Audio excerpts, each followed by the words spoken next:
요즘 넘치는 시대거든요. 그 원인을 체크해 보게 되면 또 수분을, 습기를 이렇게 뺏는 한방에서는 풍부한 혈자리가 있거든요.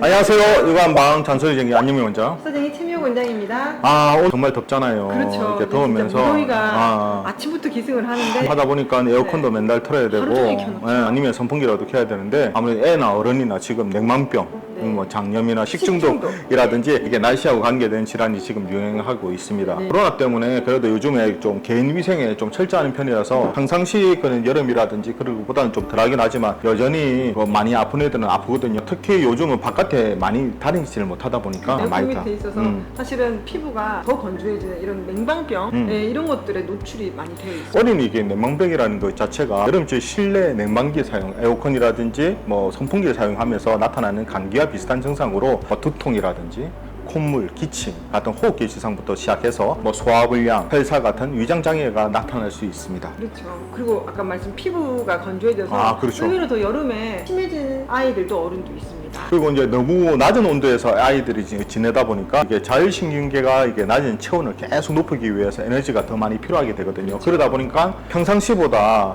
피로감을 더 많이 느끼게 돼요. 그러니까 아이들 같은 경우는 이제 팔이나 손발이 찹찹해진다고 얘기를 하시죠. 그래서 아이들은 영 기력이 없어서 예전에는 뛰어노는 애가 오후만 되면 애가 축 처져 있고 그런다고 이렇게 보약을 먹이러 오시는 분들이 좀 있단 말이에요. 애나 어른이나 오후만 되면 축 처진다고. 네, 요즘 말씀드리지만 예전에 사실 보약이 많이 필요했습니다. 시대라서. 예전 세대죠? 네, 요즘 넘치는 시대거든요. 그 원인을 체크해 보게 되면 얘가 더우니까 바깥에 아무도 안 나가고 집에서 에어컨 밑에서만 계속 있다 보니까 그런 거라서 저 체력 자체가 떨어질 수밖에 그렇죠. 없죠. 그렇죠. 움직이지 아까 말씀드린 못하게 것처럼. 하고 그 에어컨 밑에만 있다 보니까 아이들도 필요할 때는 땀을 내기도 해야 되고 뛰어다녀야 되는데 그걸 막아버리니 체력 자체가 저하됩니다. 이처럼 감기라든지 설사 난다든지 하기면 금방 보이긴 하는데 손발이라든지 아이들의 얼굴이 붓는다든지 충분한 휴식 후에도 금세 다시 피곤해지고 또 이게 식은땀이 나는 증상들이 있다 그러면 한번 냉방병을 의심할 필요도 있습니다. 그렇죠.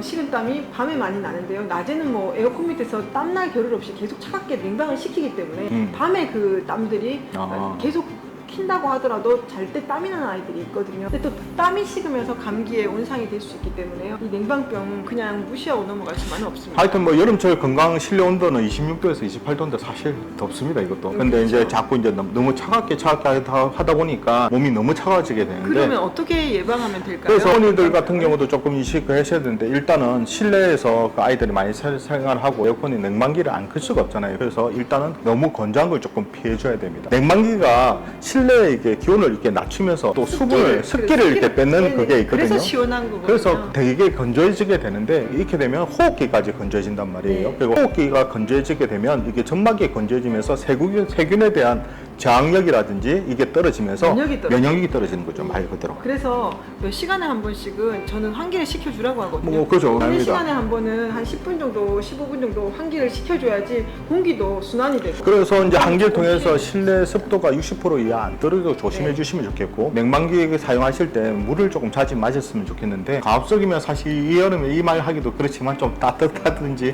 미지근한 물을 조금 마시기를 일단 권해드립니다. 몸은 바깥은 더운데 자꾸 배가 차가워지면 진짜 배탈 났거든요. 그리고 두 번째는 또 이렇게 목욕 후에 빠르게 물기 닦기. 아무래도 여름철에 샤워를 자주 한단 말이에요. 그러니까 덥다 보니까 샤워하고 나서 또 이게 그냥 잘 안 닦고 대충 마르겠지 하고 그냥 이렇게 냅두게 되게 되면 하게 되는데 날아가면서 그렇죠. 체온이 너무 떨어져 버리거든요. 이제 그러다 보게 되면 감기라든지 이게 아까 말한 냉방병이 걸릴 확률이 높아집니다. 그래서 아주 신생아나 아이들 같은 경우에는 약간 목욕 다라이, 목욕 욕조 같은 거에다 몸을 좀 담궈서 일시적으로 인위적으로 약간의 촉촉한 땀이 날 정도로 10분, 15분 정도 몸을 좀 담궈 놓으라고 저는 얘기합니다. 샤워보다는 애기들 같은 경우에 그게 하는 게 좋습니다. 샤워로 도움 되고요. 스쳐 지나가는 게 아니라 몸이 촉촉하게 물을 머금고 있어야 이 건조한 피부에도 도움이 되기 때문에요. 그렇게 매일 샤워 개념 아니라 일주일에 한 3-4번 정도는 아기들 욕조에 몸을 담궈서 체온을 순환 한번 시켜서 약간의 땀을 내는 것이 건강 그리고 또 감기 예방에 도움이 됩니다. 그리고 이제 세 번째는 냉방기 청소하기. 이거 당연하죠. 아무래도 그게 이제 온도는 높고 또 습하고 그러다 보니까 이게 균들이 세균이 많아서. 세균이 잘 증식할 수 있으니 정말 조심해야 됩니다. 그리고 이제 네 번째는 아주 작은 아이들 같은 경우에 목에 수분 같은 거 좀 둘러주면 요즘은 아까 에어컨을 많이 쓰다 보니까 한기가 계속 들다 보니까 특히 이제 저희가 목 주위에 특히 목덜미 뒤에 한방에서는 풍부한 혈자리가 있거든요. 그래서 한방 쪽에서 말로는 이 한기가 이 목덜미에서 들어와서 목 감기라든지 감기가 된다고 봅니다. 그래서 이렇게 목을 조금 보여주는 것이 목 감기라든지 감기를 예방하는 데 도움이 많이 된답니다. 내가 된답니다. 그러면 내가 들은 것처럼 얘기해야 되겠네요. 그렇게 해야 됩니다.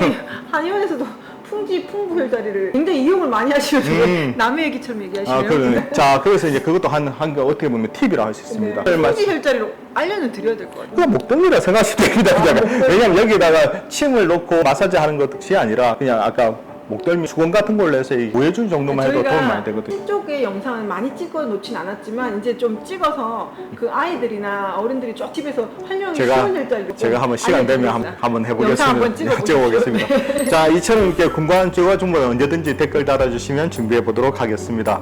우리 아이들을 위한 잔소리쟁이 안유미 원장, 피사쟁이 최미호 원장이었습니다. 좋아요와 구독하기도 잊지 마시고요. 다음 영상에도 만나 뵙겠습니다. 육아는 한방